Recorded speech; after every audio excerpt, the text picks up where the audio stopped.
தமிழ்நாட்டினுடைய நாடாளுமன்றத்தினுடைய எண்ணிக்கையை குறைக்க சதி செய்யறாங்க.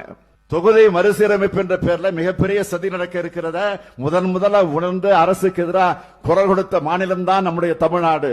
வரவிருக்கக்கூடிய மக்கள் தொகை கணக்கெடுப்பு அடிப்படையில் மேற்கொள்ள போற தொகுதி சீரமைப்பு நம்மை போன்ற மாநிலங்களை வெகுவாக பாதிக்க போகுது.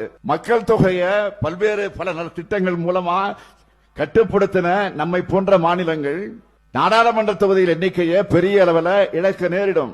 இதே போல தென் மாநிலங்களும் தங்களுடைய தொகுதிகளை எண்ணிக்கையை இழப்பாங்க. உடனடியாக இது தொடர்பாக அனைத்து கட்சி கூட்டின அந்த கூட்டத்தில் எடுக்கப்பட்ட முடிவின்படி இதுபோல பாதிக்கப்படுகிற எல்லா மாநிலங்களையும் இணைச்சு சென்னையிலே ஒரு கூட்டம் கூட்டப்பட்டுச்சு. 7 மாநிலங்களை சார்ந்த 22 கட்சிகள் அந்த கூட்டத்தில் கலந்து கொண்டாங்க. அந்த கூட்டத்துடைய முடிவின்படி அகில இந்திய முழுமைக்கான கூட்டு நடவடிக்கை குழுவை அமைச்சிருக்கிறோம். அந்த குழுவின் சார்பில் பிரதமர் மோடி அவர்களை சந்திக்க தேதி கேட்டு கடிதம் அனுப்பியிருக்கிறோம். பிரதமர் அவர்களோ விரைவில் நேரம் ஒதுக்குவார் என்ற நம்பிக்கையோடு நாங்கள் இருக்கிறோம்.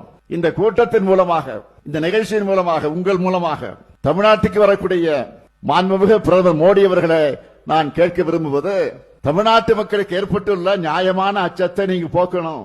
தென் மாநிலங்கள் உள்ளிட்ட மக்கள் தொகையை கட்டுப்படுத்தின மாநிலங்களோட தொகுதி விழுக்காடு குறையாது என்கிற உறுதிமொழிய தமிழ்நாட்டு மண்ணில் நின்று நீங்க வழங்கணும். அதுக்கான அரசியலமைப்பு சட்ட திருத்தத்தை நாடாளுமன்றத்திலையும் நிறைவேற்றணும். இது ஏதோ வெறும் தொகுதியோட எண்ணிக்கை பத்தின கவலை மட்டும் இல்ல, இது நம்ம அதிகாரம், உரிமைகள் மற்றும் எதிர்கால நிலங்களை பத்தின கவலை. புதுச்சேரியோடு சேர்த்து 40 எம்பிக்கள் இருக்கும்போது தமிழ்நாட்டின் குரலை நாடாளுமன்றத்தில் நசுக்கிறாங்க. இந்த எண்ணிக்கையும் குறைஞ்சா தமிழ்நாட்டை ஒழிச்சிடுவாங்க, நசுக்கிடுவாங்க. இந்தி திணிப்பு, நிதி ஒதுக்கீடு மற்றும் சிறப்பு திட்டங்கள்ல தமிழ்நாடு புறக்கணிப்புன்னு நம்ம எம்பிக்கள் நாடாளுமன்றத்தில் நம்ம மாநிலத்துக்காக மட்டும் இல்லாம ஒட்டுமொத்த இந்தியாவுக்காகவும் பேசுறாங்க.